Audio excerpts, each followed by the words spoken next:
So, hi people, it's my nocturnal moment. Forgive me, my apologies. Now, quickly, there's this thing that's been on my mind, so let me just quickly talk about it and possibly get over it. Oh, my camera. Now, I want to talk about community. Community is community actually a group of people with similar characteristics, who stay together, who are together. But I'll tweak this a little bit. Now, the reason why I'm saying this is that back in the days, we were a communal people. Were people who trusted people with our children, trusted people, and people, did not take for granted the trust that we had in them and they had in us. Way back in time, your word could be your bond. You could sleep with your two eyes closed. If you check back in time, you see that people left their goods in the market square. They just covered it and they were sure to come back and meet it. Do you understand? I remember as a little girl in my mother's village of Akam, somebody gave me a tree. I used to go when we go for the festival. I used to enjoy seeing the women sell oranges. So one day I told one woman, say, I want to help her sell. So she too went home to cook for her family. She left one orange in the tray for me, and I took this orange. I couldn't even sell it. Do you understand? And it was late. I had to go home. I dropped that tray of one orange and her knife right at the bus stop. Guess what? She came back the next morning and she got it. Nothing missing. Complete just as she gave it to me. I was worried and I came back and she said, yeah, she found it there. That's how communities used to operate. Way back in time, it was easy to give people your clothes and feel safe about it, significantly so. I may not give this 100% totality, but there was a significant level of trust, looking out for each other, being concerned for each other, supporting people and not laughing at them, supporting people and not spreading the news. It was something people didn't feel less of who they were because because they received from people, and people did not feel too much because they gave out to people. For example, talking about community, if you're a mother who's raising kids, our kids grow like you can buy something on Monday and then they outgrow it on Friday. Do you understand? So when you have kids in the age bracket of 5, 12, 13, 14, whose feet are growing, bodies are growing 2 inches every second, and they're outgrowing things as it were, did you come on earth just to be buying clothes for children? Now, people think that it is ridiculous. It is pathetic that we have morphed into a community or a group of people who have lost trust, who have lost value, who have lost empathy, who have lost kindness. That we think that when we share or when we have a communal way of living, it places us either better than the other person or places the other person less than you because they're on the receiving end. But that is not the fact of the matter. For example, I want to paint a vivid picture. A community in those days, people right now we may be living in the same place, but we are not living communally because you may not even know your next neighbor. You don't even feel secure receiving from anybody.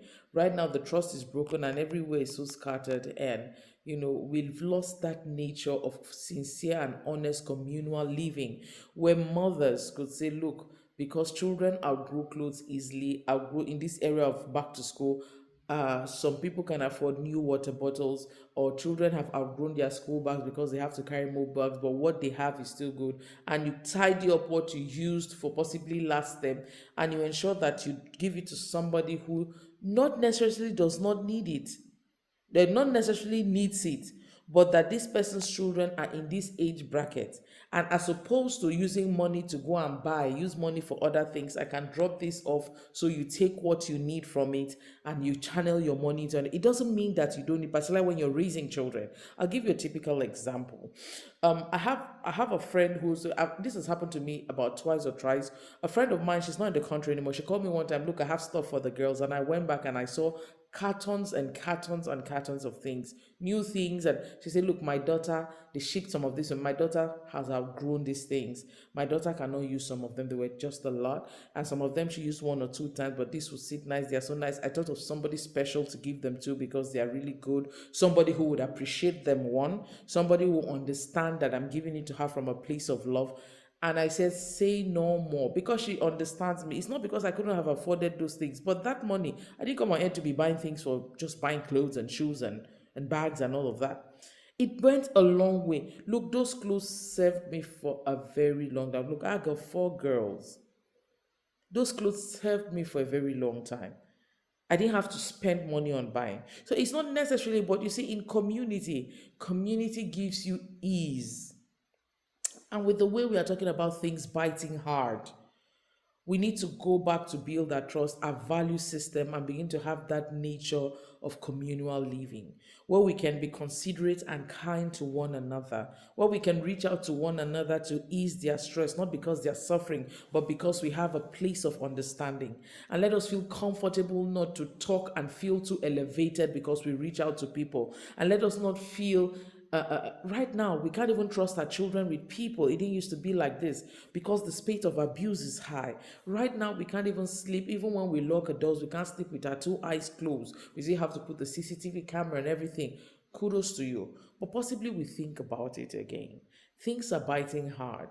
We should have a couple of people that we should run to. See, this is, let's say this is five fingers, let's say this is you. When we are living in community, right, significant community, honest community, when this is you, these four fingers can cover you.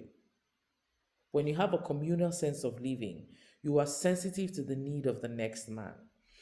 You are sensitive. You ask questions. I have this. Sometimes the way the world is wired now, even to ask, I get this thing, or you will get need for ram or something.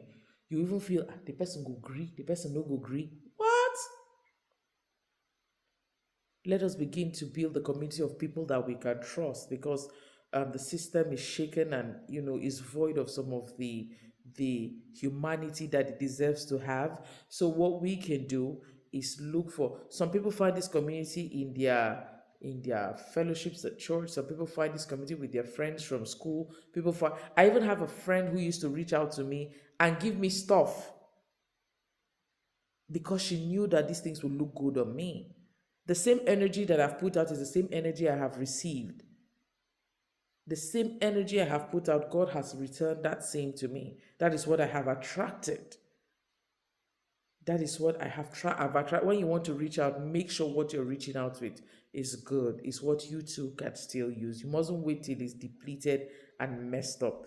Well, I hope I'm passing a message that communal way of living would help reduce the stress that we are going through. Right now, people are hungry and can't even ask for food because they're not even safe.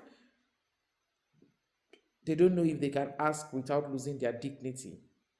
Don't rob any man of his dignity if you want to be, reach out. But truly and surely, I think the communal way of living would help to ease stress. There are people who every term, every new school term, they change school bag, change water cans, not because what they were using was old. What did you do with the ones that you're changing? Have you thought of a family? Have you thought of a child? Not necessarily because that person doesn't have, but someone like me, I'm not the kind of person who changes things every time. Oh. I only change when it is due for change. There's no point I'm trying to prove. But if you're that kind of person, you can reach out with those things to some other person with the humanity that is in your heart. Sweet dreams.